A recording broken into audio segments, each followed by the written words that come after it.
தியானம் என்று சொன்னால் உள்குதல் என்று பொருள். இடைவிடாது நினைத்தல்.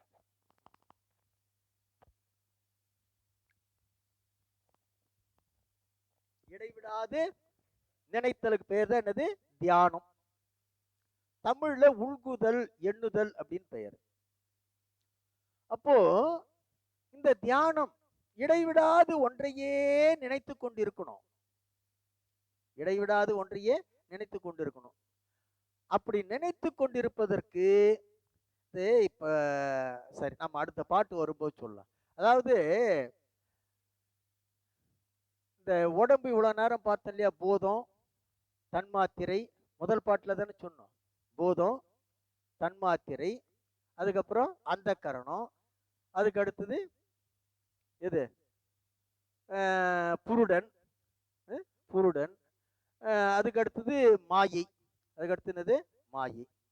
இதெல்லாம் நம்ம பார்த்தோம். இதைத்தான் இங்க சொல்றாரு, வரும் ஆதி ஈரட்டுள் வந்த தியானம். வரும் ஆதி ஈரட்டுள் வந்த தியானம். ஈரட்டுன்னா என்ன? 16. ஈரட்டுங்கிறதுன்னு 16.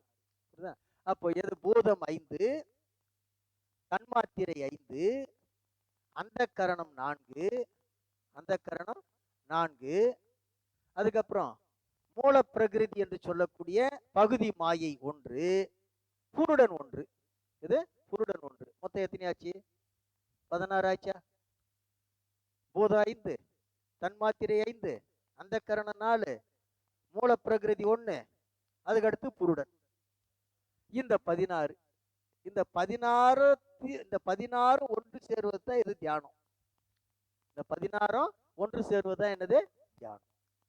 அப்போ இந்த 16ஐயும் தியான முறைப்படி, இது தியான முறைப்படி பொறுவாத புந்தி புலன்போக மேவல் அந்தந்த ஆதாரங்களில் வைத்து தியானித்து இந்த ஆன்ம அறிவோடு மாறுபட்டு வாதிக்கின்ற பொறிப்புலன்களின் வாதனை அருந்து போக. அதாவது ஆன்ம அறிவு இருக்குதே, அது விசாலமான அறிவு. நமக்கு இந்த பொறிப்புலன்கள் வாயிலாக இந்த அறிவு செல்லுகின்ற போதுதான் குறுகி போகுது, சுயநலம் ஆயிடுது. அப்போ பொறிப்புலன்கள் வாயிலாக எது? இந்த ஆன்ம அறிவு மாறுபட்டு அது செல்லும்படியாக நிற்கின்ற போது என்ன செய்யணும்? தியானத்தின் வாயிலாக அதை தடுத்து நிறுத்தி அமைதியுற்று நிற்கக்கூடிய அனைத்து வகையான யோகத்தையும் பண்ணணும். இதுக்கு பேரு சாதனை யோகம்னு பேரு. என்ன யோகம்?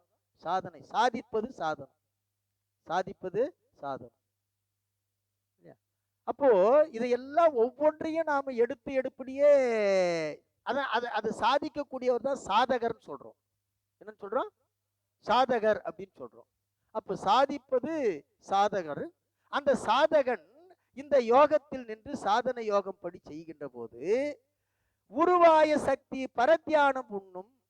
அதற்கு மேல என்ன ஆகுன்னு சொன்னா, ஒளிவடிவாக இருக்கின்ற சக்தியையும் அதற்கு மேல அருவாயிருக்கின்ற சிவத்தையும் தியானித்தல் தான் என்ன யோகம் அப்படின்னு சொன்னா, குருவார் சிவத்தியானம் யோகத்தின் கூறே என்று பேசுகிறார். குருவார் அப்படின்னு சொன்னா திட்பம்னு அர்த்தம். இப்ப இந்த யோகம் தான் இந்த தியானத்தினுடைய கூறுகள். அப்போ ஐம்பொறிகள் வழியாக செல்லாமல் அடக்குவது சாதனை யோகம். அதற்கு அடுத்தது சிவசக்தி நிலையில வைத்து நிற்பது சாத்திய யோகம். அப்ப சாதனை யோகம், சாத்திய யோகம் என்று இந்த யோகத்தினுடைய 2 கூறுகளை வைத்து பேசுகிறார்.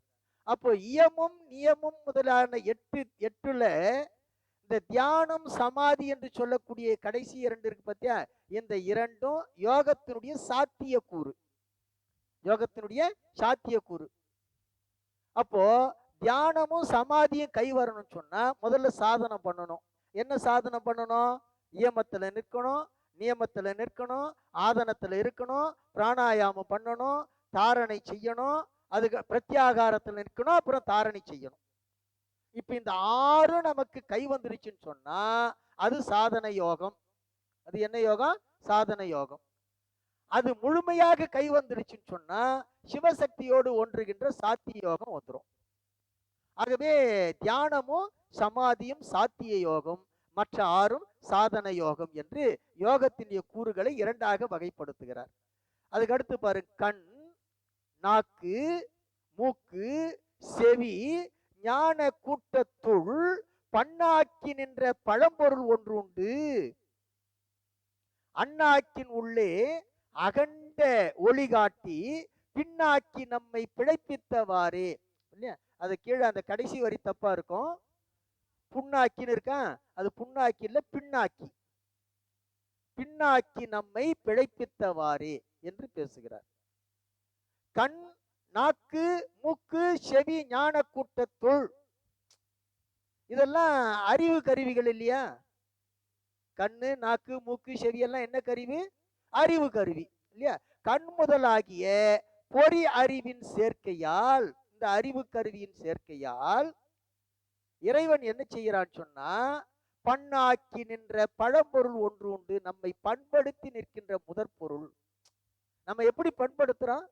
இந்த அறிவு கருவிகளை கொண்டு பண்படுத்துறான். அப்படி பண்படுத்துகின்ற பொருள் பழம்பொருள், அதான் முதற் பொருள் ஒன்று உண்டு. அது எப்படிப்பட்டது சொன்னா, எல்லையற்ற பேரொளியாக இருக்கின்றது. அந்த பழம்பொருள் எப்படி இருக்கின்றது? எல்லையற்ற பேரொளியாக இருக்கின்றது. அப்படி இருந்தாலும் அதனை நாம் அண்ணாக்கின் உள்ளே அகண்ட ஒளி காட்டி, அண்ணாக்கு எது? உள்நாக்கு இருக்கு இல்லையா? அந்த உள்நாக்கு துவாரம் இருக்கு இல்லையா? அந்த உள்நாக்கை ஒட்டி உள்ள சிறிய துளை வழியில் சென்று, அந்த உள்நாக்கு வழியாக இருக்கின்ற அந்த சிறிய துளை வழியில் சென்று காண்கின்ற ஒரு சிற்று ஒளியாக யாரு? அவனை தரிசிக்க செய்கின்ற ஆற்றலால். இதெல்லாம் எப்படி கிடைத்தோம் அப்படின்னு சொன்னா, தியானத்தின் வாயிலாக செய்கின்ற அந்த ஆற்றலால் என்ன ஆகும்? பின்னாக்கி நம்மை பிழைப்பித்தவாறே. பின்னாக்கினா பிளவுபட்ட நாக்கு. பின்னாக்குன்றது என்னது? பிளவுபட்ட நாக்கு. இந்த பெண்ணாக்கி அப்படின்னு சொல்லி அது பெண்பாளாக சொல்லுகிறார். இன்னொரு இடத்துல ஆண்பாளாக நாகராசன் என்று திருமூலர் பேசுறாரு.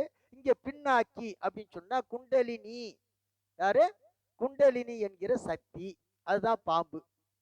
குண்டலினிங்கிற பாம்பு. அந்த சக்தி நம்மை பிழைப்பித்தவாறே, நம்மை உய்வித்தது வியக்கத்தக்கது என்று பேசுகிறார். அப்போ ஆஞ்சை தியானத்தினுடைய இயல்பு சொல்லப்படுகிறது. இதான் இந்த உள்நாக்கு வழியாக உள்ளே சிந்திக்கின்ற போது யாரு இந்த ஆன்மாவை என்ன செய்யும்? பைய பைய பைய மேலேற்றி திருவருளை கூட்டுவிக்கும் என்று இந்த தியானத்தினுடைய ஆஞ்சை தியானத்தை பற்றி பேசுகிறார். அதற்கு அடுத்ததாக ஒன்னா நயனத்தின் உச்ச ஒளிதன்னை கண்ணார பார்த்து கலந்து அங்கு இருந்திடில் விண்ணாறு வந்து வெளிகண்டிட ஓடி பண்ணாமல் நின்றது பார்க்கலுமாமே என்று பேசுகிறார். ஒன்னா நயனத்தில் உச்ச ஒளி தன்னை, புறத்தில் உள்ளவர்கள் எல்லாம் பார்க்க இயலாத கண்ணில், புறத்தில் உள்ளவர்கள் எல்லாம் பார்க்க இயலாத கண்ணு எது சார்? நெற்றி கண்ணு. என்ன கண்ணு? நெற்றி கண். நாமெல்லாம் பார்க்க முடியுமா அந்த நெற்றி கண்ணு? அதான் சொல்ல, புறத்தில் உள்ளவர்களால் பார்க்க இயலாத கண்ணில், அந்த நெற்றி கண்ணில் மின்னல் போல தோன்றிய ஒளியை, மின்னல் போல தோன்றிய ஒளியை, அதாவது இந்த இறை அனுபவம் உள்ளவர்களுக்கு அது உண்டு. ஒரு செய்தி சொல்லட்டுமா? நம்முடைய சுந்தரர், யாரு? சுந்தரர் சிவஞான முனிவர் சுந்தரரை குலதெய்வம் சொல்றார். சிவஞான முனிவர் சுந்தரரை சைவத்துக்கே குலதெய்வம் யாருன்னு சுந்தரரா. யாருக்கு குலதெய்வம்? சைவத்துக்கே குலதெய்வம். இப்ப நாமெல்லாம் சைவத்தை சார்ந்தவங்க தானே. இப்ப நமக்கெல்லாம் குலதெய்வம் யாரு? சுந்தரர். இது அடியேன் சொல்லல, சிவஞான முனிவர் சொல்றாரு. சிவஞான முனிவர் சொல்றாரு. அது அந்த செய்தி பிறகு பார்ப்போம். அது என்ன சொல்றாருன்னா, இந்த சுந்தரரை பற்றி சொல்லுகின்ற போது, ஒரு மனத்தை சிதைவு செய்து வல்வழக்கிட்டு ஆட்கொண்ட முவனை கொண்டே இருமனத்தை புரிந்து பணி கொண்டருளும் வல்லாளன். பணி கொண்டருளும் வல்லாளன். யாரு? சுந்தரரை சொல்றாரு. ஒரு மனத்தை சிதைவு செய்து வல்வழக்கிட்டு ஆட்கொண்ட உவனை கொண்டே. திருவெண்ணை நல்லூர்ல இல்லையா திருமணத்தை தடுத்து நிறுத்தி, அது புத்தூர் சடங்கவி சிவாச்சாரியாருடைய மகளை திருமணம் செய்கின்ற போது நம்மால் வந்து தடுத்து நிறுத்துறான்.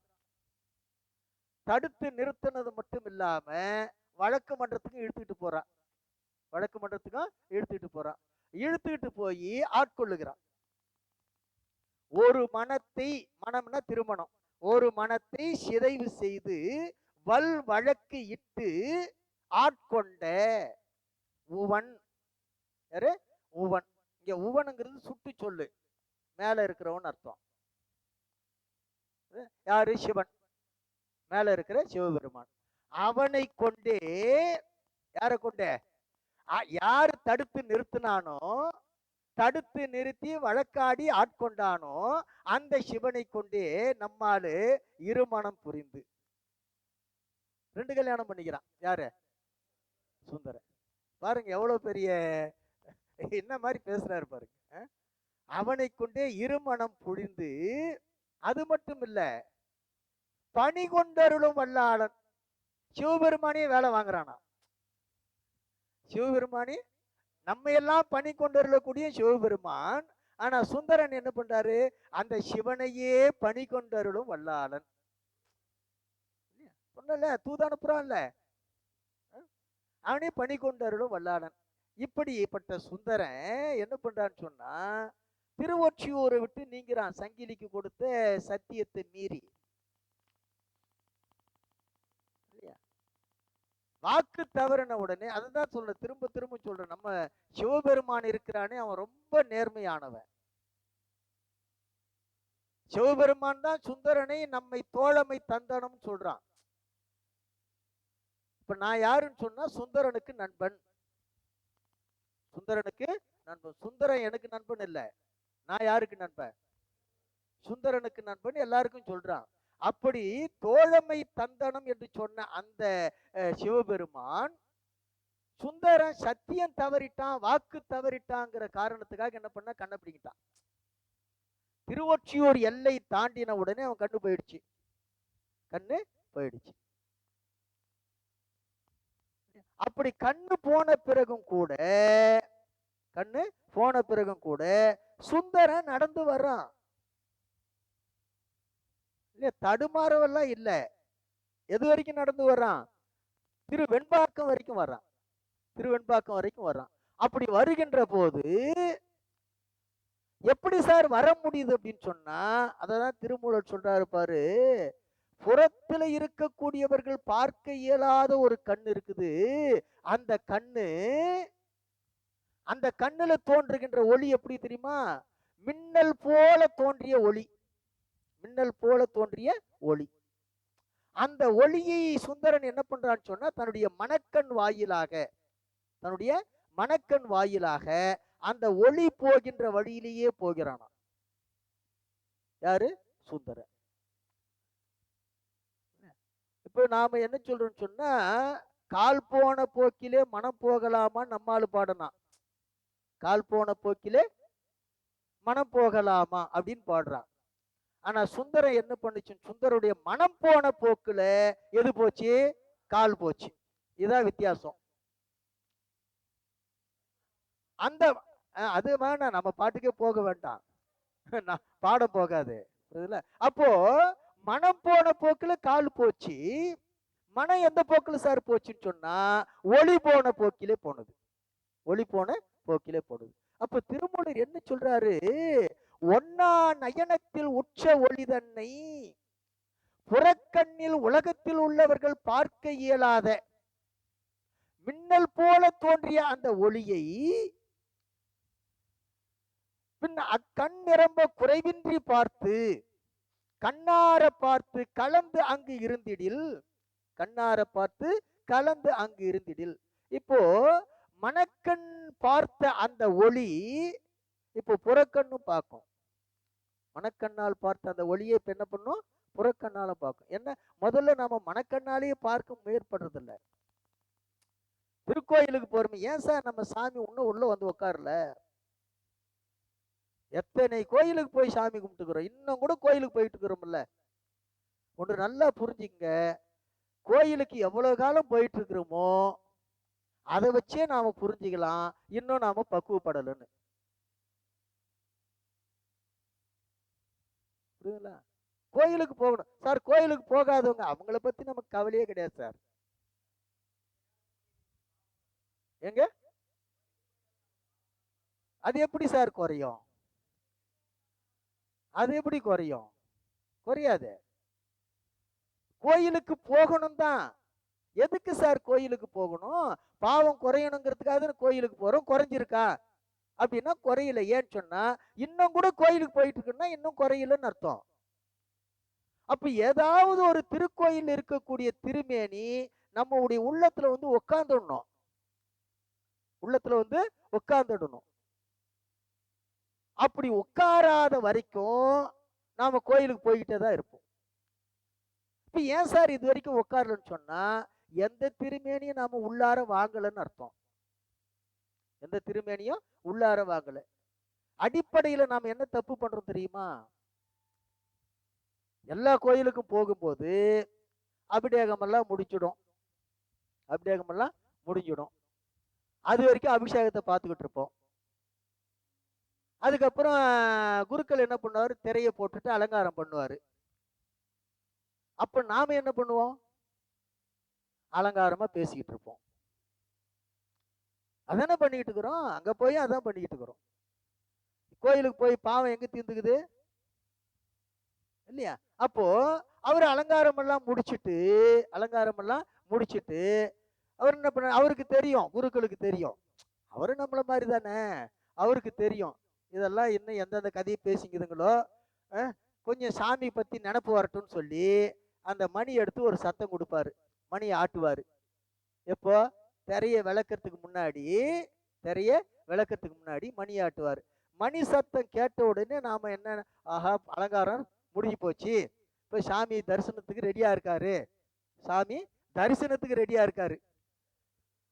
அப்படின்னு நாம நினைச்சுக்கிட்டு நாம என்ன பண்ணுவோம்னு சொன்னா பேசுறத தற்காலிகமா நிறுத்தி வைப்போம். நிறுத்தி வச்ச உடனே அவர் திரையை விளக்குவாரு.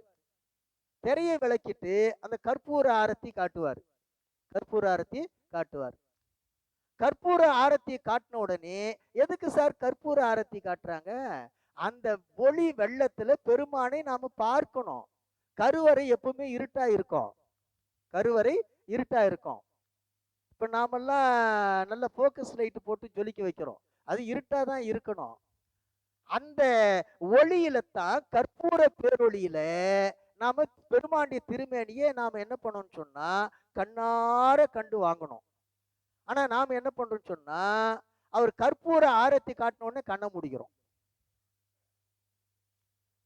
கற்பூரம் காட்டின உடனே நாம என்ன பண்றோம்? கண்ணை மூடி. பெரும்பாலானவருக்கு செய்கின்ற தவறு இதுதான். அப்புறம் எப்படி சாமி உள்ள வந்து உட்காருவாரு?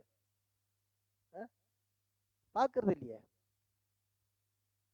அப்போ சிவபெருமானை பார்ப்பணும், அவனை உள்வாங்கணும்னு சொன்னா நாம என்ன செய்யணும்? அந்த கற்பூர பேரொளியில் அவனை முழுமையாக கண்டு நம்முடைய உள்ளத்துல இடம் கொடுக்கணும்.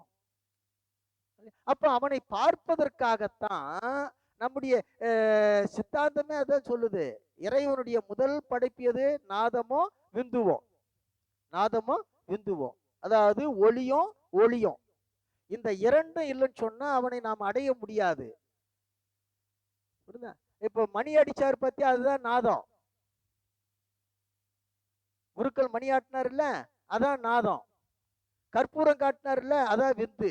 இந்த ரெண்டும் தான் யாருக்கிட்ட கொண்டு போய் சேர்க்கும்? இறைவனிடத்துல சேர்க்கும். இதை புரிந்துகிட்டு அவனை நாம கண்ணார கண்டு உள்ள வாங்கணும். அப்படி வாங்காத வரைக்கும் எந்த திருமேனியும் நம்மை உள்ள ஆட்கொள்ளாது. அது வரைக்கும் கோயிலுக்கு போயிட்டு தான் இருக்கணும். அப்ப நாம எங்கிருந்து முன்னேற்றத்தில் இருக்கிறோம்னு அர்த்தம்? இல்லை, முன்னேற்றத்துல இல்லை. இப்ப சுந்தரனுக்கு அந்த பக்குவம் இருந்தது. அவன் என்ன பண்ணான்னு சொன்னா அந்த ஒளியை கண்டு ஒளியின் வாயிலாக மனத்தை செலுத்தி மனத்தின் வாயிலாக காலை செலுத்தினான். அது பாட்டுக்கு போயிட்டு இருந்து போய் சேர வேண்டிய இடத்துல வந்துட்டான்.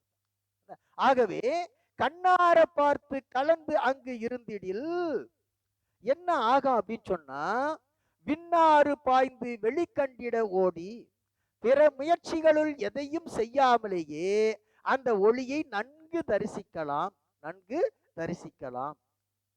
அப்படி தரிசிக்கின்ற போது என்ன ஏற்படும்? பண்ணாமல் நின்றது பார்க்கலும் ஆமே. அந்த முயற்சி எதையும் பண்ணாமலேயே அந்த பேரொளியை தரிசிக்கின்ற அந்த வாய்ப்பு கிடைக்கும். அப்ப ஞான யோகம் செய்ய மாட்டாமல் சில யோகிகள் என்ன செய்யறாங்கன்னா, சில சித்தர்கள் என்ன செய்கிறாங்கன்னு சொன்னா, தாம் பெற்ற சக்தி வல்லமையினால ஆகாயத்துல தேடி உழல்கின்றார்கள். அவர்களையெல்லாம் பார்த்துதான் திருமூலர் சொல்றாரு, அப்படியெல்லாம் எங்க தேடியும் இறைவனை என்ன பண்ணிட முடியாது, பார்க்க முடியாது.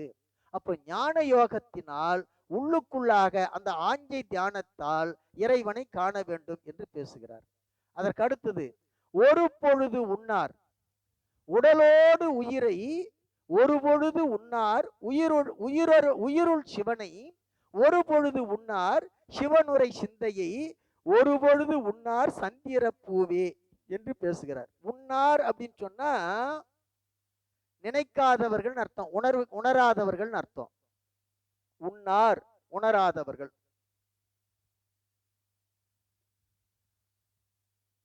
அதாவது உலகத்தில் இருக்கக்கூடிய பெரும்பாலானவர்கள் இந்த உடம்பை உணர்ந்துகின்றார்களே தவிர உடம்புக்குள்ள இருக்கிற உயிரை உணர்வதில்லை. எல்லாருக்கும் எது மேலதான் கவலையா இருக்குது? உடம்பு மேலதான் கவலையா இருக்குது. கவலை நம்ம படுகின்ற கவலை எல்லாம் எது மேலதான்? உடம்பு மேலதான். ஐயோ உடம்பு இப்படி ஆயிடுச்சு, உடம்பு இப்படி ஆயிடுச்சுன்னு உடம்பை பத்தி கவலைப்படுறமே தவிர உயிரை பத்தி கவலைப்படுறமான ஒருபோதும் இல்லை. அதான் திருமூலர் சொல்றாரு, உலகத்துல ஒரு பொழுதும் உண்ணார். இது உடம்பை உணர்கின்றவர்கள் உடம்புக்குள்ள ஒரு உயிர் இருக்குதே என்பதை உணராது இருக்கிறார்களே என்று சொல்லுகிறார். அப்படி அதுக்கு அந்த உடம்போடு கலந்துள்ள அழிவில்லாத ஒரு உயிர் உள்ளே இருக்கிறது என்பதை உணரவில்லை. ஒருவேளை ஒரு சிலர் உயிரை உணர்ந்தவர்களாக இருந்தாலும் கூட அந்த உயிருக்கு உயிராக இருக்கின்ற யார் அறியல, உயிருள் சிவனை ஒருபோதும் உண்ணார். உயிருக்கு உயிராக இருக்கின்ற சிவனை உணரவில்லை, சிவத்தை உணரவில்லை என்று சொல்லுகிறார். சில பேர் என்ன செய்யறாங்கன்னு சொன்னா, சிவத்தையும் உணர்ந்திருக்கிறார்கள். ஆனால் அவன் இந்த புருவ நடுவில் வைத்து தியானம் செய்வதன் வாயிலாக காணத்தக்கவன் என்பதை உணராது இருக்கிறார்கள். ஆஞ்சையின் வாயிலாக காணக்கூடியவன் என்பதை உணராது இருக்கிறார்கள். அதை சொல்றாரு, ஒரு பொழுதும் உன்னார் சிவனுரை சிந்தையை அந்த தியானத்தின் வாயிலாக அவன் சிந்திக்கத்தக்கவன் உணரத்தக்கவன் என்பதை உணரமாட்டாதவர்கள் இருக்கின்றார்கள் என்று சொல்லுகிறார். அப்படி உணர்ந்தும் என்ன செய்ய மாட்டேங்கிறாங்க? ஒரு நொடி பொழுதாயினும் அந்த தியானத்தில் தலைபட எண்ணாமலேயே இருந்து காலத்தை போக்கிக் கொண்டிருக்கிறார்கள். ஒரு பொழுதும் உன்னார் சந்திர பூவே. அந்த சிவ தியானத்தில் அதாவது சந்திர மண்டலமாக இருக்கக்கூடிய இந்த புருவ நடுவில் இருந்து அவர்கள் தியானிப்பதற்கு இல்லாமல் இப்படி காலத்தை அடித்துக் கொண்டிருக்கிறார்களே என்று சொல்லுகிறார். அதைத்தான் நம்முடைய வள்ளல் பெருமான் பாடுகின்றார்.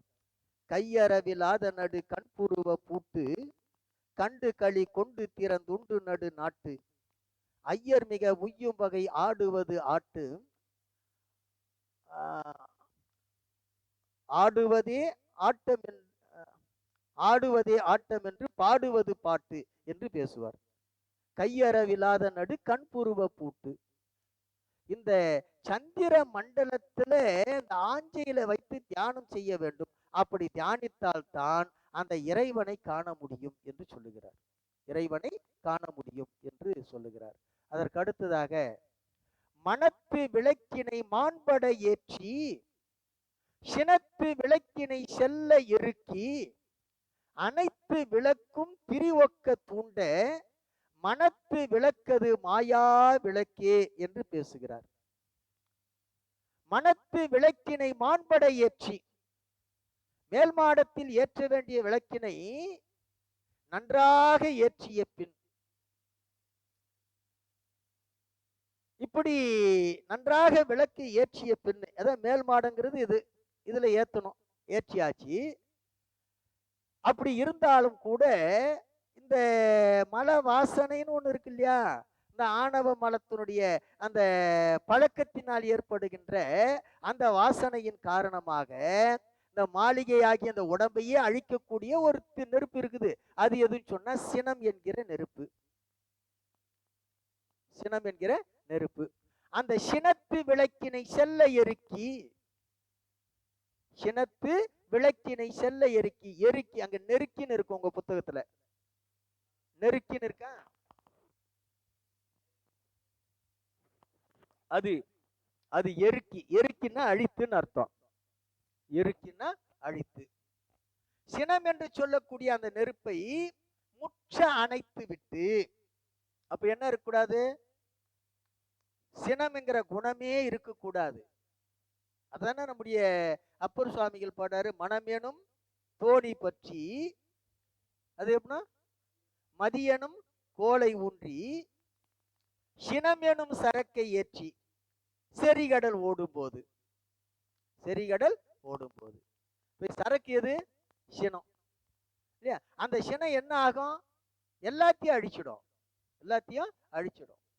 அதைத்தான் இவர் சொல்றாரு, இந்த மனத்து விளக்கை ஏற்றி வைத்தாலும் கூட அதுவே முழுமை கிடையாது. என்ன பண்ணணும், சினமாகிய நெருப்பை முழுமையாக என்ன பண்ணணும், ஒடுக்க வேண்டும். அப்படி அழித்து அணைத்து, அதுக்கடுத்து அனைத்து விளக்கும் திரிவொக்க தூண்ட, கீழ்நிலையில் உள்ள எல்லா விளக்குகளையும் அணைந்து போகாதபடி எல்லாவற்றிலும் ஒரு சேர திரியை தூண்டி, அப்படின்னா என்ன அர்த்தம், எல்லா உணர்வுகளிலும் ஒட்டுமொத்தமாக அந்த ஒளியை தூண்ட வைத்தால் என்ன ஆகும், மனத்து விளக்கது மாயா விளக்கே. முன்பு மாடத்தில் ஏற்றப்பட்ட அந்த விளக்கு இருக்குது, உண்மையிலேயே அது ஏற்றப்பட்ட விளக்காகும் என்று சொல்லுகிறார். இது சுருக்கமா சொல்லணும்னு சொன்னா, தியானத்துல செய்ய வேண்டியது எது, தவிர்க்க வேண்டியது எதுன்னு சொல்றாரு. செய்ய வேண்டியது எது, தவிர்க்க வேண்டியது. செய்ய வேண்டியது என்னன்னு சொன்னா எல்லா உணர்வுகளையும் தூண்டி விடணும். தவிர்க்க வேண்டியது எதுன்னு சொன்னா கோபத்தை முழுமையாக நீக்கணும்.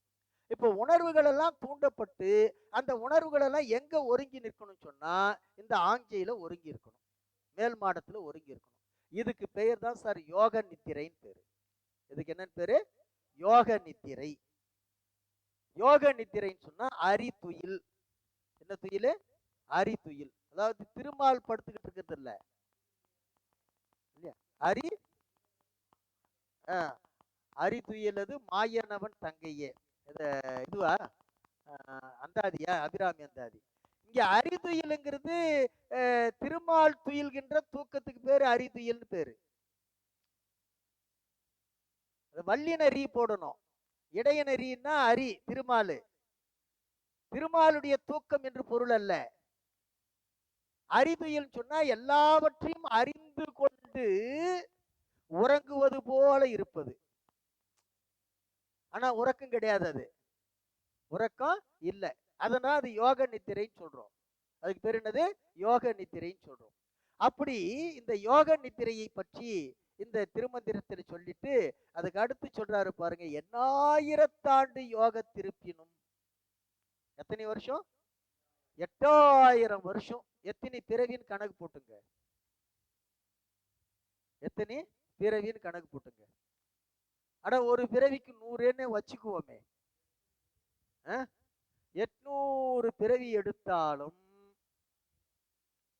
800 பிறவி எடுத்தாலும் யாரை பார்க்க முடியாது, கண்ணார் அமுதனை கண்டறிவார் இல்லை. அப்புறம் ஏன் சார் இதெல்லாம் இவ்வளவு தூரம் பேசுறாரு அப்படின்னு சொன்னா, அததான் சொல்றாரு, உள்நாடி உள்ளே ஒளி பெற நோக்கிடில் ஒரு மூன்றாவது பாட்டுக்கு முன்ன பார்த்தோம்ல, என்ன பண்ணணும்? உள்நாடி உள்ளே ஒளிபெற நோக்கிடில். அப்படி நாம உள்முகமாக அந்த மின்னல் ஒளி போல தோன்றுகின்ற அந்த பெருமானை அந்த சிற்றொளி வாயிலாக நோக்கினால் அவன் எப்படி இருப்பான் தெரியுமா? கண்ணாடி போல கலந்து நின்றானே, கண்ணாடி போல கலந்து நின்றானே. அதை விட்டுட்டு நான் இந்த யோகத்துல பண்றேன், அந்த யோகத்துல பார்க்கிறேன்னு சொல்லி எந்த யோகத்திலையும் பார்க்க முடியாது. எந்த யோகத்திலையும் பார்க்க முடியாது. ஒரே ஒரு செய்தி மட்டும் ஞாபகத்துல வச்சு நினைவுபடுத்தலாம். நான் யாரையும் குறை சொல்வதற்காகவோ அல்லது அவர்களுடைய புகழை தடுப்பதற்காகவோ அல்லது இகழுவதற்காகவோ சொல்லல. யோகி எப்படி இருப்பார்ன்றதுக்கு ஒரே சான்று நமக்கு திருமூலர் தான். திருமூலரை தவிர வேறு ஒரு சான்று இல்லை. அவர் தான் யோகி. அவர் தான் என்னது? யோகி. அடுத்து இன்னொரு சான்று என்னன்னு சொன்னா, அவரு என்னன்னு சொன்னா ஞான யோகி. ஞான யோகி அல்லது துறவி யோகின்னு வைத்துக்கொள்ளும். இல்லற யோகின்னு ஒருத்தர் இருந்தாரு.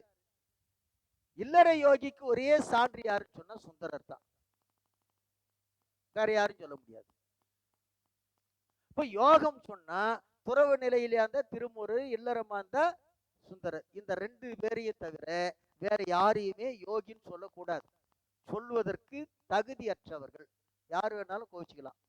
இதுக்கு எப்படி ஏன் சார் அப்படி சொல்றீங்க அப்படின்னு சொன்னா, ஏன் அப்படி சொல்றீங்கன்னா, திருமூலர் என்னைக்கு யோகத்துல உட்கார்ந்தாரோ அப்படியே கடைசி வரைக்கும் இருந்தாரு. 3000 வருஷம் அந்த தோற்றத்தோடவே இருந்தாரு. உடம்புல என்ன ஆகல? நரை திரை எதுவுமே வரல. சுந்தரர் என்னைக்கு பெருமானோட ஒன்ற ஆரம்பித்தானோ அப்படியே தான் கடைசி வரைக்கும் இருந்தான். யானை மேல ஏறி போற வரைக்கும் உடம்புல என்ன ஆகல? எந்த மாற்றமும் ஏற்படல. ஆனா இப்ப இருக்கக்கூடிய எந்த யோகியா இருந்தாலும் சரி, நான் பேரெல்லாம் சொல்ல விரும்பல, எந்த யோகியா இருந்தாலும் சரி, அந்த யோகிகள்லாம் நாளுக்கு நாள் வருஷத்துக்கு வருஷம் மாறிக்கிட்டே இருக்கிறாங்க. இருக்கிறாங்களா இல்லையா? இப்ப அவங்க என்ன யோகிகளா? அப்போ யோகியே கிடையாது. இதெல்லாம் ஒரு வேடம். இதெல்லாம் வேடம். ஆகவே நீங்க அவங்கள போய் சாருவது அவரவர்களுடைய விருப்பம். அதை யாரையும் தடுத்து நிறுத்துறதெல்லாம் நம்முடைய நோக்கம் அல்ல. ஆனால் அது உண்மையான யோகம் கிடையாது என்பதை புரிந்து கொள்ளும். உண்மையான யோகங்கிறது அவர்களை விட எப்போவாவது கொஞ்ச நேரமாவது பெருமானை சிவசிவான்னு சொல்லி நினைக்கிறோம் பாத்தியா, நாம பல மடங்கு உயர்ந்தவர்கள். புரியுதுங்களா? ஆகவே சாமி கிட்ட மட்டும் போங்க, ஆசாமி கிட்ட எல்லாம் போகாதீங்க. இருங்க. இல்ல இல்ல இல்ல, நான் பொதுவா சொன்னேன். நான் என்ன சொன்னேன்? பொதுவா சொன்னேன். புரியுதுங்களா? ஆகையினால இது இது இது ஒரு என்ன சொல்றதுன்னு சொன்னா, திருமூலர் இன்னொரு இடத்துல சொல்றாரு. அவரே சொல்றாரு, திருமூலரே சொல்றாரு, தனக்கு கிடைத்த இந்த இறை அருளை, இறை அருளை எவன் ஒருவன் உலகமுகமாக விளம்பரப்படுத்துகின்ற வகையில நடந்து கொள்கிறானோ அந்த ஆன்மாவுக்கு அடுத்த பிறவி மிக கேவலமான இழிபிறவின்னு சொல்லி சொல்றாரு. மிக கேவலமான இழிபிறவின்னு சொல்றாரு. யாரு? திருமூலர். சார், திருமூலர் இப்படி சொல்றாரு, இப்ப அவர் மட்டும் செய்யலாமா? இப்படி ஒரு கேள்வி வந்தது. அந்த கேள்விக்கும் திருமந்திரத்தில் தான் பதில் இருக்குது. என்ன பதில் அப்படின்னு சொன்னா, நாம முதல்லயே பார்த்துட்டோம், பாயிரத்திலேயே பார்த்துட்டோம். இந்த அனுபவத்தை எல்லாம் உலகத்தவருக்கு சொல்ல சொல்லி பெருமானுடைய ஆணை, அந்த ஆணையின் காரணமாக நான் சொல்லிக்கிட்டு இருக்கேன்றாரு. மற்றவங்களும் அந்த மாதிரி சொல்லலாமே அப்படின்னு சொன்னா, நாம திருமூலரை வைத்துதான் ஒப்பிட்டு பார்க்கணும். திருமூலர் சொல்லுவதற்கும் இவர்கள் சொல்லுவதற்கும், திருமூலருடைய நிலைக்கும் இவர்களுடைய நிலைக்கும் நாம் ஒப்பிட்டு பார்த்தோம்னு சொன்னா அது பெருமானுடைய ஆணை, இது இவர்களுடைய ஆணை. எந்த சூழ்நிலையிலும் இறை அருளி பாட்டு இது எல்லாருக்குமே சொல்றேங்க. நம்ம எல்லாம் பெருமான் ஆட்கொள்ளணும்னு நினைக்கிறீங்களா? பெருமாண்டிய திருவருள் நம்மை பல நிலைகள்ல பல சமயங்கள்ல ஏதேனும் ஒரு வகையில நமக்கு வெளிப்பட்டு இருக்குது. வெளிப்பட்டு இருக்குது. ஒண்ணு உணர்ந்திருப்போம் அல்லது உணராது இருந்திருப்போம்.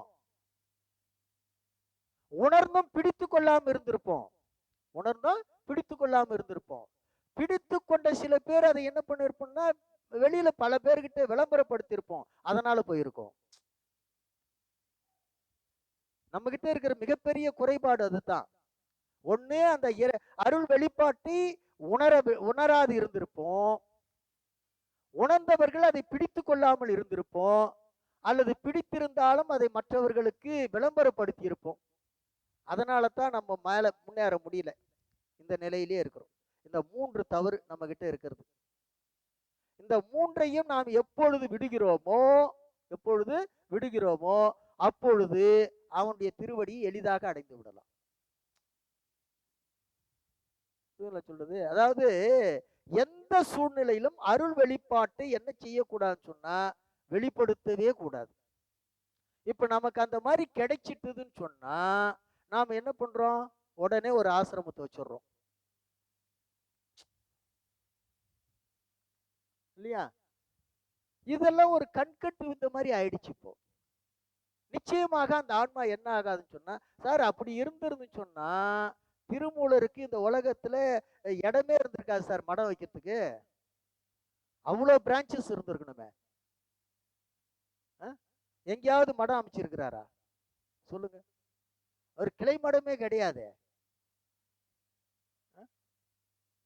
இல்லையா? அப்போ அவர் நினைச்சிருந்தா பண்ணிருக்கலாமே. என்ன அவரு நேரா பார்த்து பேசிட்டு வந்தவராச்சே. நேரா பார்த்து பேசிட்டு வந்தவராச்சே. ஏன் பண்ணல? பண்ணலையே. அப்ப என்ன பண்ண முடியாதுன்னு சொன்னா அவர்கள் அந்த அருளை வெளிப்படுத்தி விளம்பரம் தேட வேண்டும் என்ற எண்ணம் இல்லாதவர்கள் எத்தனையோ பிறவில செய்த அந்த தவத்தின் வாயிலாக இந்த பிறவில நாம பெருமானிடத்தில் நெருங்கி இருந்து அர்ச்சிக்கக்கூடிய அந்த நிலையில இருக்கிறோம். சிவாச்சாரியார்கள் எல்லாம் கூட சொல்ற. ஆனா அந்த வழிபாடு பெருமானை அடைவதற்குரிய வழிபாடா இருக்கணும். உமாபதி தீட்சிதரை போல. உமாபதி தீட்சிதரும் தான் தில்லை சிதம்பரத்துல வழிபாடு பண்ணாரு. இப்ப இருக்கிற தீட்சிதர்களும் தான் பண்ணிக்கிட்டு இருக்காங்க. உமாபதி தீட்சிதருடைய காலத்திலேயே வழிபாடு பண்ணாங்க.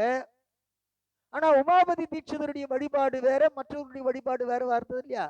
எப்படி சார் தெரிஞ்சுக்கிறது அப்படின்னு சொன்னா ஒரே பெருமான் சொல்லிட்டு என்னைக்கு உமாபதி தீட்சிதர் கோயிலுக்கு வர வேண்டாம்னு சொல்லி அவரை புறந்தள்ளிட்டாங்களோ அன்னைக்கே நம்மால புறப்பட்டு அவன் வீட்டுக்கு போயிட்டான்ல. எங்க இருந்து? பேரம்பலத்தில் இருந்து அந்த பொன்னம்பலத்தில் இருந்து என்ன பண்ணாரு? நேரா உமாபதி சிவத்தினுடைய குடிசைக்கு போயிட்டான்ல. அவன் வேண்டான்னு சொல்லி இவங்க தள்ளி வச்ச உடனே இவன் போயிட்டான்ல. அப்ப யாருடைய பக்தி உண்மையானதுன்னு தெரியுதா? அப்போ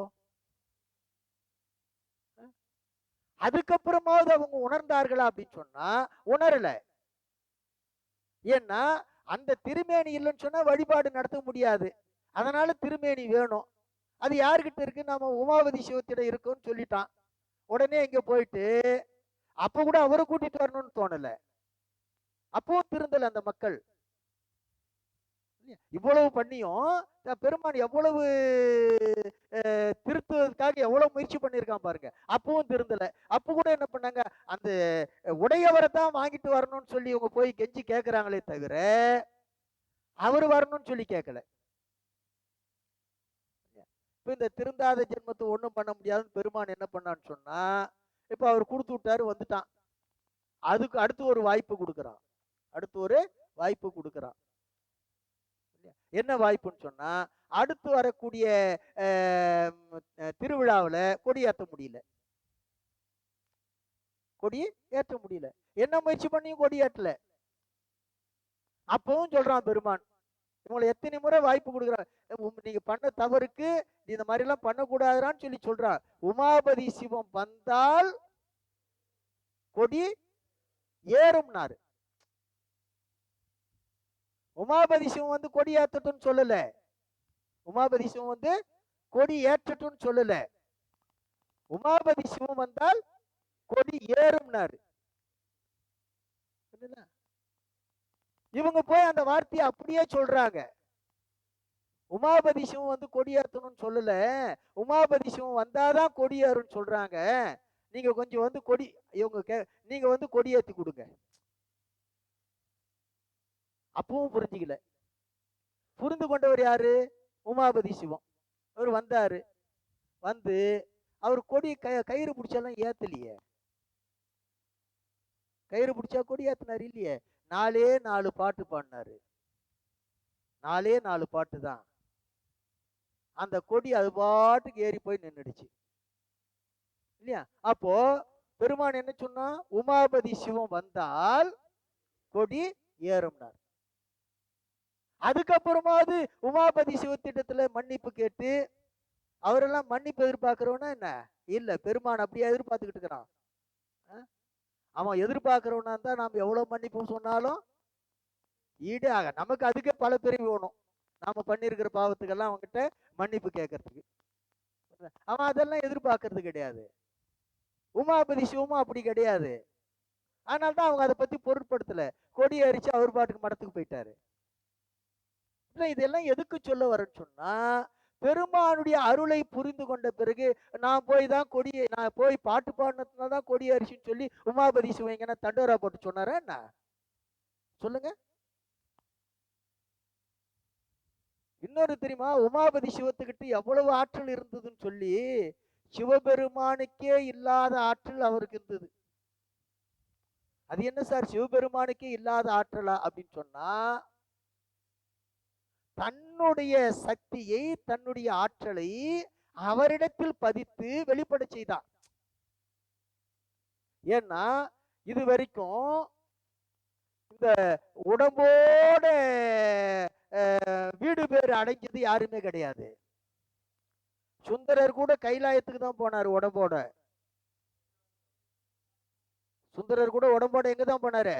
கைலாயத்துக்கு. அங்க இருந்து அங்க போயிருக்கலாம், அது வேற செய்தி. ஆனா இந்த உடம்போடவே கையில சொர்க்கத்துக்கு, அதாவது வீடு பெற்றுக்கு, திருவடி பெற்றுக்கு சென்று இருக்கிறான்னு சொன்னா, அதுக்குரிய தீட்சியை யாரு முதல்ல இந்த உலகத்துல கொடுத்ததுன்னு சொன்னா உமாபதி சிவன் தான். சத்தியோ நிர்வாண தீக்கைன்னு பேரு. அதுக்கு என்ன தீக்கை? சத்தியோ நிர்வாண தீக்கைன்னு பேரு. அந்த தீக்கையை கொடுக்கக்கூடிய தகுதி யாருக்கு இருந்ததுன்னு சொன்னா உமாபதி சிவத்துக்கு இருந்தது. அது எப்படி தெரிந்தது? இந்த பெருமானுடைய ஒரு ரெக்கமெண்டேஷன் லெட்டரால தெரிஞ்சது. ஆமா, பெற்றான் சாம்பானுக்கு தீக்கு கொடுக்கிறாரு இல்லையா, இவர் தான் லெட்டர் கொடுக்கிறாரு. நம்மால் தான் என்ன பண்றாரு, லெட்டர் கொடுக்கிறாரு. யாரு? சிவபெருமான் தான் கொடுக்கிறாரு. அதாவது அடியார்க்கு எளியவன் அழகிய சிற்றம்பலம் உடையான் கொற்றம் குடியார்க்கு எழுதிய கைச்சீட்டு. அடியார்க்கு எளியவன் அழகிய சிற்றம்பலம் உடையான் கொற்றம் குடியார்க்கு எழுதிய கைச்சீட்டு. படியின் மிசை பெற்றான் சாம்பானுக்கு வேதமர தீக்கை செய்து முத்தி அளிக்க முறை அப்படின்னு சொல்லி எழுதி கொடுத்துட்டார். எழுதுனது யாரு? சிவபெருமான். அவன் பேர் என்ன தெரியுமா? அழகிய சிற்றம்பலம் உடையான் அவன் இருக்கிற இடம். அவன் பேர் என்ன தெரியுமா? அடியார்க்கு எளியவன். அவன் பேர் என்னது? அடியார்க்கு எளியவன். சிவபெருமானுக்கு இயற்பெயர் அதான், அடியார்க்கு எளியவன். 1000 பெயர் இருந்தாலும் அந்த 1000 பெயருக்கு அடிப்படையாக இருக்கின்ற இயற்பெயர் எதுன்னு சொன்னா அடியார்க்கு எளியவன். யாரு? சிவபெருமான். அப்போ அவன் தான் எழுதி கொடுக்கிறான். யாருக்கு? கொற்றவன் குடியில் இருக்கக்கூடிய உமாபதி சிவத்துக்கு. இதுல இன்னொரு சிறப்பு பார்த்தீங்களா, அடியார்க்கு எளியவன் தன்னை சொல்லிட்டு, யாரு? அழகிய சிற்றம்பலத்தில் இருக்கக்கூடியவன் சொல்லிட்டு உமாபதி சிவத்தினுடைய பேரையே போடல. பெரியவங்க பேரை போடக்கூடாது, பெரியவங்க பேரை குறிப்பிட்டு சொல்லக்கூடாது. அது எவ்வளவு பாருங்க, பெருமான் நமக்கு எப்படியெல்லாம் காட்டுறான் பாத்தீங்களா. நாம மதிப்பிற்குரிய பேரெல்லாம் எழுதுவோம், அவருடைய பெருமையைத்தான் உணர்த்துற மாதிரி இருக்கணுமே தவிர என்ன பண்ணக்கூடாது பெயரை. அப்போ கொற்றம் குடியாருக்கு எழுதிய, கொற்றம் குடியில எத்தனையோ பேர் இருக்கலாம், ஆனா இது யாரு போய் சாருது? உமாபதி. கொற்றம் குடியார்க்கு எழுதிய கைச்சீட்டு படியின் மிசை இந்த பூமியில பெற்றான் சாம்பானுக்கு பேதமர. அவன் ரொம்ப தாழ்ந்த குலத்தை சேர்ந்தவன் தான். இருந்தாலும் கூட எந்த பேதம், இங்க பேதங்கிறது என்னன்னு சொன்னா இந்த பசுஞானம் பாசஞானங்கிறதெல்லாம் நீங்கி போகும்படியாக தீக்கை செய்து முத்தி அளிக்கும் முறை. இப்ப நம்மால சீட்டை கொண்டாந்து கொடுத்தா, லெட்டர் கொடுத்த உடனே யாருப்பா கொடுத்தது, ராத்திரி எங்க சாமி கொண்டாந்து கொடுத்தாருன்னா யாரு? பெற்றான் சாம்பன். அவன் விறகு வெட்டி, அவனுக்கு இருக்கிற ஒரு பக்தி நமக்கு இருக்குதான்னு பாருங்க. நாம இன்னும் கூட பாடம் கேட்டுக்கணும் உட்காந்துக்கிறோம். இப்போ அவன் என்ன பண்ணான்னா, கொடுத்த உடனே சரி சாமி உத்தரவு போட்டாருன்னு அவர் முக்தி கொடுத்துட்டாரு, தீட்சை பண்றாரு. தீட்சை பண்ண உடனே அந்த உடம்பு அப்படியே ஒளிமயமாக மேல போய் மறைஞ்சிடுச்சு. அப்போ பெற்றான் சாம்பானுக்கு தீக்கை கொடுக்கக்கூடிய, சத்தியோஞான தீக்கை கொடுக்கக்கூடிய ஆற்றல் யாருக்கு இருந்தது? உமாபதி சிவத்துக்கு இருந்தது. அதுக்கு முன்னாடியும் கொடுக்கல, அதுக்கு முன்னாடியும் கொடுக்கல. அதுக்கு பின்னாடி ஒரே ஒரு முறை கொடுத்தாரு. யாருக்கு? அரசன் முன்னிலையில பெற்றான் சாம்பான் திருவடியில தான் இருக்காங்கிற உணர்த்தத்துக்காக கொடுத்தாரு. அதுக்கப்புறம் அவரு என்ன பண்ணல, கொடுக்கல. ஏன்னா அது உத்தரவு இல்லை. யாருடைய உத்தரவு இல்லை? சிவபெருமானுடைய உத்தரவு இல்லை. அப்ப இவ்வளவு ஆற்றல் பெற்றவர்கள் எல்லாம் இந்த உலகத்துல இருந்திருக்கிறாங்களே, அவங்க எல்லாம் எப்படி இருந்திருக்காங்க? இந்த மாதிரி நாட்டுக்கு நாடு பிரான்ச் ஆரம்பிச்சுக்கிட்டாருன்னாங்க இல்லையே. இன்னமும் சொல்ல போனா நம்முடைய திருமடம் எல்லாம் அப்ப இல்லவே இல்லை. நம்முடைய திருமடம் எல்லாம் இல்லவே இல்லை. நம்முடைய திருமணத்துக்கு பல கிளைகள் வந்ததெல்லாம் பிற்காலத்துல. அதுக்கு முன்னாடி எல்லாம் நமச்சிவாய மூர்த்திகளை தொடர்ந்து ஒரு 7-8 தலைமுறை வரைக்கும் எப்படி இருந்ததுன்னு சொன்னா, சாதாரண ஒரு குடிசையாகத்தான் இருந்தது. வந்தவங்களுக்கு சோறு போட்டுக்கிட்டு இருந்தாங்க, அவ்வளவுதான். உபதேசம் பண்ணிக்கிட்டு இருந்தாங்க, வேற ஒண்ணும் கிடையாது. இப்ப மாதிரி எல்லாம் சொத்தெல்லாம் கிடையாது. அப்போ ஆதின நம்முடைய ஊரநடிகள் சைவ ஆதீனங்கள்னு ஒரு புத்தகம் எழுதியிருக்கிறாரு, வாங்கி படிங்க. ஆதீனங்கள்லாம் எப்படி உருவாச்சு, இன்னைக்கு எப்படி இருக்குதுங்கிறதெல்லாம் ரொம்ப தெளிவா எழுதியிருப்பாரு. இப்போ இதெல்லாம் இறைவனை சார்ந்திருக்கின்ற போது அவனுடைய திருவருளை ஒருபோதும் நாம் என்ன பண்ணக்கூடாதுன்னு சொன்னா உலக முகமாக மாற்றக்கூடாது. அப்படி மாற்றினோம்னு சொன்னா அடுத்த பிறவி நாமெல்லாம் மேல இருந்து கீழே விழுந்தா என்ன ஆகுன்னு பார்த்துக்க. சாதாரணமா இருந்து விழறதுக்கும் மலை மேல ஏறி அங்கிருந்து விழறதுக்கும் வித்தியாசம் இருக்குது. இப்போ அவங்கெல்லாம் மேலே ஏறி விழறவங்க. ஆகையினால சாமியை நாம பிடித்து கொள்வோம், ஆசாமி பக்கம் நம்ம போக வேண்டிய அவசியம் இல்லை. அதை தான் சொல்றாரு, 8000 யோக திருப்பினும் கண்ணார் அமுதனை கண்டறிவார் இல்லை, கண்ணார் அமுதனை கண்டறிவார் இல்லை. ஒருத்தர் சொல்லுங்க நான் பார்த்தோம் சொல்லி இப்ப இருக்கக்கூடிய யோகிகளை ஒருத்தரும் சொல்ல முடியாது, யாருமே சொல்ல முடியாது. அவர்களுடைய விளையாட்டு சித்து விளையாட்டு, அதெல்லாம் இறைவனுடைய இறைவனை கண்டதனால விளையாட்டு இல்லை. ஆமா. ஆகவே கண்ணாரம் அப்படி கண்டிருந்தார்கள் என்று சொன்னால் அவங்க என்ன பண்ணிருக்க மாட்டாங்கன்னு சொன்னா இந்த உலக முகமாக வந்திருக்க மாட்டார்கள்.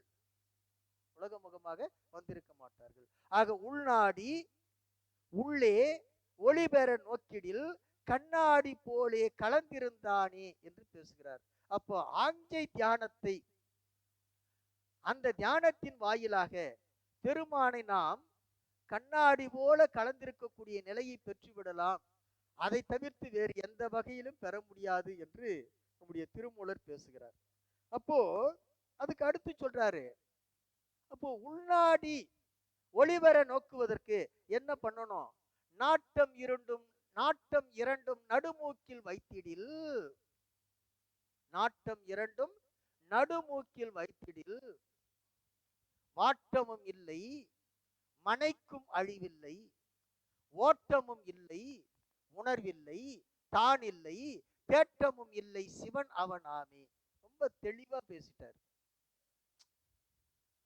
அந்த ஆஞ்சை தியானம் செய்யணும். அப்படி செய்வதற்கு இந்த இரண்டு பார்வைகளையும் எங்க கொண்டாந்து வைக்கணும்?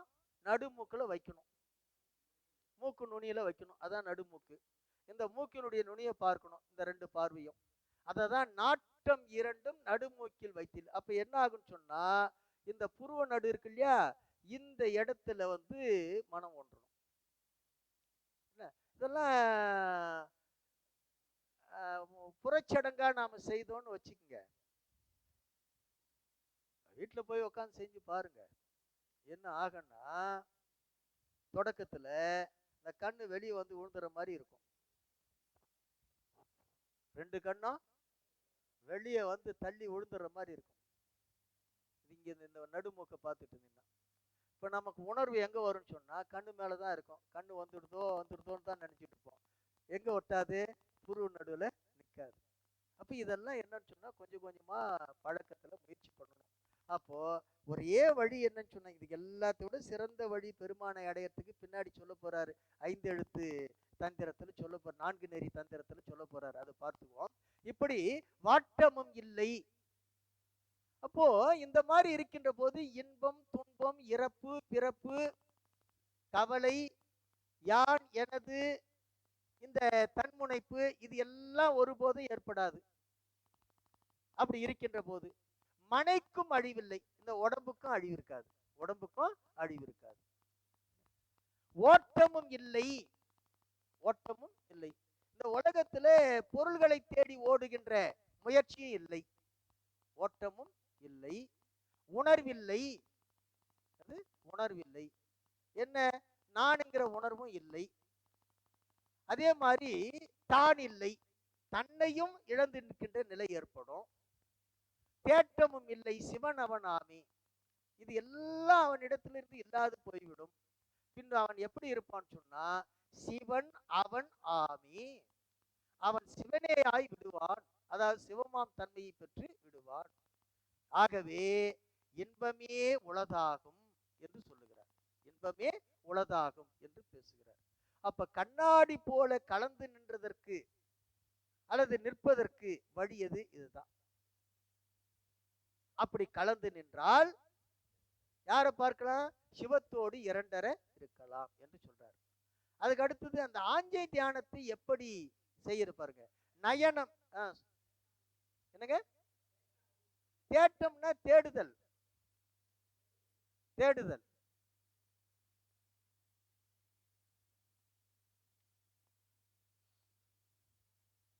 அதுக்கு மேல ஒன்றையும் தேட வேண்டிய அவசியம் இல்லை. தேட்டமும் இல்லை. ஏன்னா சிவபரம்பொருள் தான் மேலான பொருள். அந்த பொருளை அடைகின்ற நிலைக்கு வந்துவிட்ட பிறகு வேறு தேட்டம் இல்லை. அதுக்கு அடுத்து சொல்றாரு, நயனம் இரண்டையும் நாசி மேல் வைத்திட்டு உயர்வு எழா வாயுவை உள்ளே அடக்கி துயரற நாடியே தூங்க வல்லார்க்கு பயனிது காயம் பயமில்லை தாமே என்று பேசுகிறார். இந்த ஆஞ்சை தியானத்தை முறைப்படி செய்து, எது இந்த புருவ நடுவுல கொண்டு நிறுத்துகின்ற இந்த பார்வை இரண்டையும் இந்த மூக்கு மேல் வைத்து நோக்குகின்ற அந்த ஆஞ்சை தியானத்தை முறைப்படி செய்து, அதனால் உயர்வு எழா வாயுவை, வெளியே போகாமல் இருக்கின்ற அந்த வாயுவை உள்ளே அடக்கி, சுழுமுனை நாடி வழியாக உள்ளே அடக்கி செலுத்தி, துயருற நாடியே தூங்க வல்லார்க்கு, துயர் அற நாடியே தூங்க வல்லார்க்கு, அதாவது துயர் இல்லாமல் இன்புற்று இருப்பவர்க்கு. இன்புற்று தூங்க வல்லார்னா என்ன அர்த்தம்? அதான் யோக நித்திரை. அதான் என்னது? யோக நித்திரை. அந்த யோக நித்திரையில் இருக்க வல்லார்க்கு பயன் இது காயம். இந்த உடம்பு தருகின்ற பயன் இருக்குதே, அது இன்ப இன்ப நிலையே ஆகும் என்று சொல்றார். இன்ப நிலை ஆகும் என்று சொல்றார். அப்ப காயம் பயன் இல்லை. இங்க பயம் இல்லை அப்படிங்கிறது பயன் இல்லை என்ற பொருள். பயன் இல்லை. இந்த உடம்பு என்ன ஆகும் சொன்னா, அவர்களுக்கு இந்த புறத்தே பயன் இல்லை, அகத்தே என்ன கொடுக்குது? இறைவனோடு இரண்டரை கலக்கின்ற இன்பத்தை தருகின்றது என்று சொல்றார். ஆகவே இந்த பயனை உடம்பு தராது ஒழியின், இந்த உடம்பை பற்றி வேறு என்ன பயன் என்று கேட்கிறார். ஆகவே இந்நிலையை பெறாத வழி அதாவது யோகமே அன்றி உடம்பு பயனில்லை என்று பேசுகிறார். அப்போ உடம்பை பெற்றதனுடைய பலன் என்னவாக இருக்கணும்னு சொன்னா, இந்த யோகத்தை முழுமையாக பெற்று நிற்க வேண்டும் என்று சொல்லுகிறார். அதற்கு அடுத்தது அந்த